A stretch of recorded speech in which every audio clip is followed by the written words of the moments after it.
I am pleased to announce that the Board of Directors have accepted a reopening plan and that we will reopen our facilities for public worship on Sunday, September the 6th. This will be a different experience for you than what you were used to when we worshiped together in our pre-COVID days. And I've asked Nigel to come and sit with me as we go through some of the material that you will need to know before coming to worship on September the 6th. Nigel has done a lot of work in preparing the board and helping them to understand the regulations that are required for us to meet together, and so he is well suited to discuss this. So thank you, Nigel, for coming and meeting with me today and discussing our reopening plan. Absolutely. I guess the first question that I have for you deals with what people can do on Sundays before they come to church, before they even leave their home. So the way that we're going to make sure that everybody entering the church is not ill is by reviewing the COVID-19 symptom list that the government has put out at their 811 website. A list will be posted on every entrance door, and so you can review that as you enter if you would like. But the list will be emailed out in a part of a newsletter so that you can access that, and we will include the link so that if they do any updates to that symptom list that we can always be aware of that. So before you come each week, the morning of, just think through that list, or maybe even print it out, have it on your fridge, and just say, am I feeling well this morning?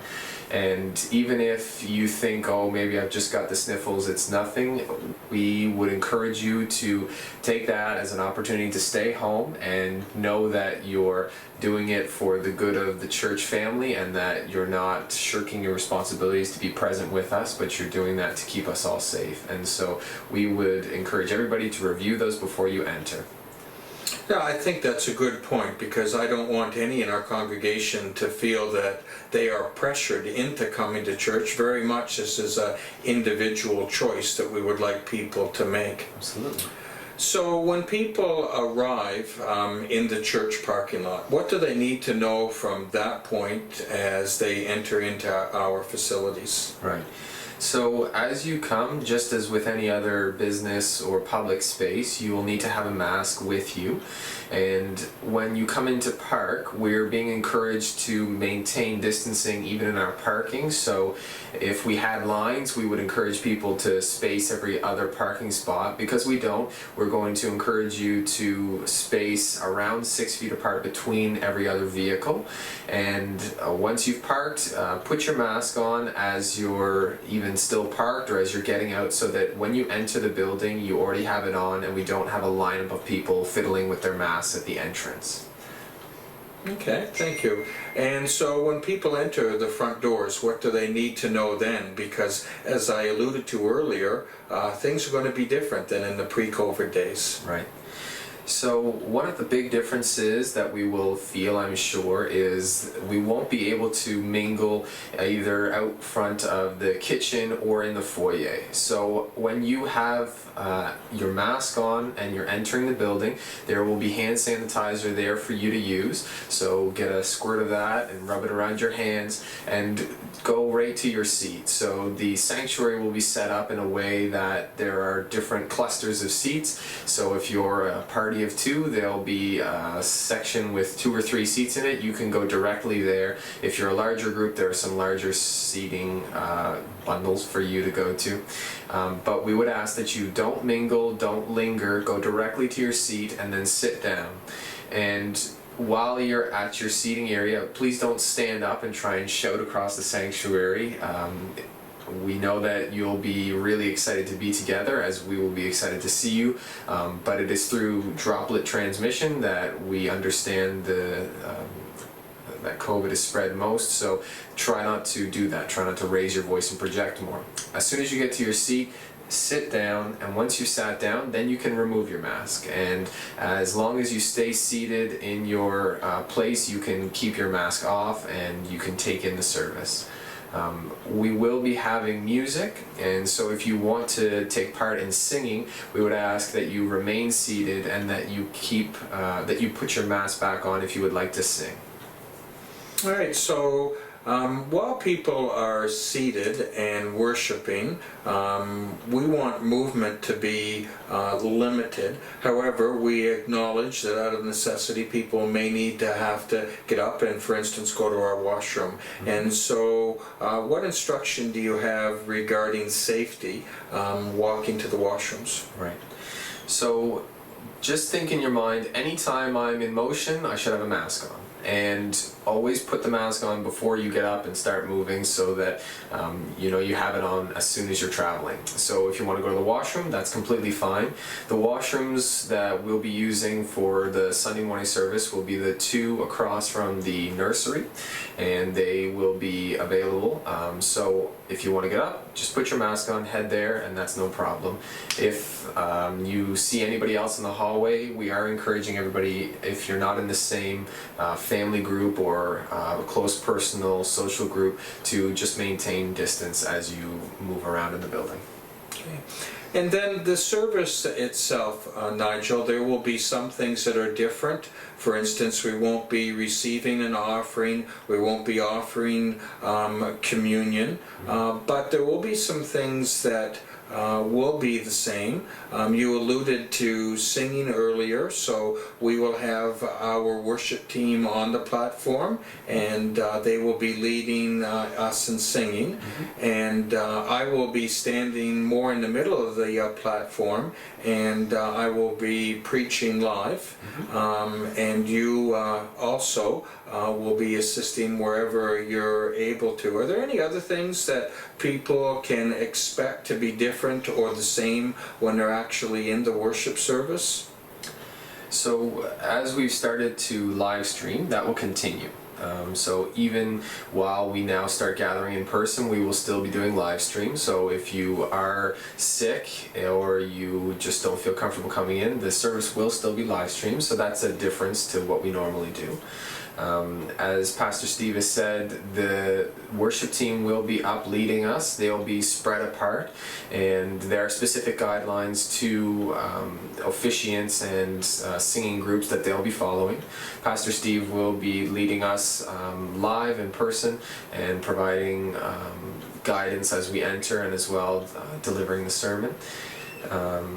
As far as other differences, when you leave or when you enter, you can give a donation or your offering if you would like. There'll be a basket of some kind at the entrance and exit doors. Another difference as far as us moving is on the right hand side. As you enter the church, there's one set of doors, and on the left there's another. So the right hand side will be the entrance doors, and then when you go into the sanctuary, we have two sets of doors there again. So the ones on the right will be the entrance, and as you're leaving, you'll be leaving on the left hand side for both of those. Other than that, I don't know that there are any big differences that we haven't or won't cover. Okay. So you mentioned leaving. How will people leave through the exit door kind of in an orderly fashion? What will be expected of them there as they return to their cars? Yeah. So once everybody's seated and the service is ended, we will not be guiding people out, but we will encourage the people at the back to leave first, and to do so maintaining 6-foot distance. So if you're a party right by the doors, you'll be first to leave, and then as we spread out from back to front, groups will be asked to leave, but maintaining a 6-foot distance. So you may have to sit in your seat a little bit longer, but otherwise it'll be pretty much normal. And so as you leave, again, no mingling, no lingering in the foyer or at the doors. Okay. And I guess probably we should say that we are following the Nova Scotia government's regulations, and depending on the severity of COVID, they are either going to tighten or they are going to lessen. And so what we taught today may change in the near future, but this is what it will be like in September when we re-enter our building. For sure. Nigel, talk to us a little bit about safety precautions after people leave on Sunday. What are we going to do to the sanctuary so that when people re-enter in a week's time, they know that they're entering a safe environment? I think in terms of sanitizing. So we have a list from the government of special or specific cleaning agents to deal with COVID. So we've purchased some of those to allow us to clean appropriately. The janitor will be doing a more thorough clean, but as there will be more cleaning involved, we're asking groups such as the worship team, the people doing sound, or small groups if they meet in the church to share the load of cleaning. So the worship team will be, for instance, cleaning their microphones and the instruments that they use, and then the janitor will be doing a more thorough clean of high-touch surfaces like doors and light switches, things like that. So every room that we enter and every hallway, every area used will be cleaned before another group enters that area. And one other item that I forgot to mention earlier, the government is requiring us to keep a list of people who are partaking in the services in person so that if there is an outbreak, we can follow up with those people. And so the deacons, for the time being, we'll see how well this works, will be just doing a tally of the people that we know, and then if there's anybody that's new or a visitor, then we will go up to them and just ask them for a name, just one name of their party, so that we can follow up with them, as well as a piece of contact information. And a final note, there will be masks provided at the church if you don't have one with you, and hand sanitizer as well. But as we're all pretty used to having to wear masks into buildings, we would encourage that you just bring one from home. Okay. Yeah. So some of our members have children. Talk to us first of all about Sunday school. Up until this point in time, we've offered Sunday school through Zoom, but now we're going to be able to offer it on site. So talk to us about what it'll be like for a family who has children of the applicable age for Children's Church to come to worship. What should they do? So we want church to be as accessible and welcoming as possible, even with all of these rules. And so one of those things is allowing families to come and feeling comfortable with it. And so Sunday school will be offered in the gathering room. So that's done for a couple of reasons. One, it's a larger space, and so if we want to play games with the kids, or we just need more space to move around, then we can do everything in that area. We don't have to transition to the gym or be moving around in the church. And that also offers us to have a separate entrance. So on Sunday mornings, when families come with children, they'll be asked to take their children directly to, if they're Sunday school age, to the church office door, and there they will go in and be a part of the Sunday school from the beginning of the service, and the parents will then pick up their children afterward. And so just like with the adults coming, the children should be asked by their parents if they're feeling unwell according to the symptoms that are listed on the government 811 website. When the kids enter, they will be asked to use hand sanitizer, and they'll all ask to have a mask with them. They won't need to wear a mask as long as our group size is 10 or less. And so at this time, we expect that we'll be able to have one cohort in the gathering room. If our Sunday school grows larger than that, then we'll make accommodations for that. If the children need to use the washroom, they'll be using the washrooms outside of the church kitchen, so the two washrooms there, and they'll be asked to wear a mask as they go there, just in case they meet somebody along the way. And then when they're leaving, again, they will be asked to use hand sanitizer, as the adults will be asked to as they leave, and they'll leave at the end of the service and be picked up again at the office door. Okay. So others in our congregation have younger children, nursery age children, and what would you like them to do as they enter the church? So the nursery will be offered as well. And so when you come in with younger children, you'll come through the sanctuary and then go to the nursery at the beginning of the service. We would ask a couple different things.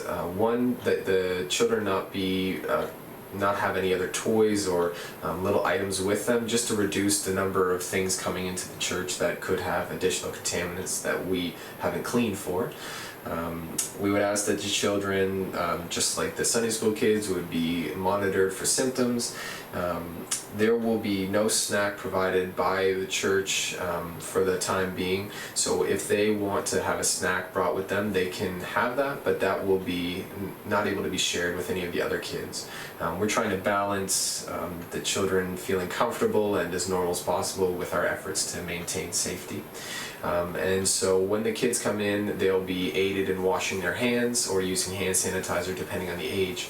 And the toys in the nursery will be reduced so that we have ones that are easily cleaned and we have fewer of them to maintain every week. And just like every other space, the nursery will be cleaned each week to ensure safety for the children. Okay. So on a personal note, let me say that I am really looking forward to seeing you in public worship again. The scriptures say for us not to forsake the public worshiping of ourselves together, and it's been a long time. However, I want to tell you that I think it's important for those of you who are in a higher risk category not to feel pressured into coming to our worship service. You're not letting me down, you're not letting Nigel down, you're not letting the church down, and most importantly, you're not letting the Lord down. We will continue to not only provide live streaming for those of you who can't come, but we'll also provide CDs and DVDs of our services moving forward. And so I would encourage you, if you're in a high-risk category, if you're going to err, do it on the side of caution. And you may choose to not come for a little while and see how things go with COVID and then reevaluate later. Nigel, is there anything else that you would like to say? I would just agree with Pastor Steve that I look forward to seeing you all again in person and being able to worship with you. I was able to attend one worship service in New Brunswick in person, and it was just a real blessing to be able to be in person again with other Christians. But I agree that for the sake of your safety, if you're feeling uncomfortable or you're in a higher risk category, to stay at home. And our efforts with these rules, some of them maybe seem onerous or a bit silly at times, but it's our effort to follow the government's regulations, and we will continue to update as the government changes their regulations. And it's our effort to honor God by following our leadership. And so we are trying to do our best to balance following the regulations, but also being welcoming and feeling like we're coming together as a family. So I trust that you'll have patience with us as we try to navigate that. So if you have any other questions for either Nigel or myself, I would encourage you to call the church. And other than that, we look forward to seeing you September 6th at 10:30 for public worship. May God bless you until that time when we see each other again.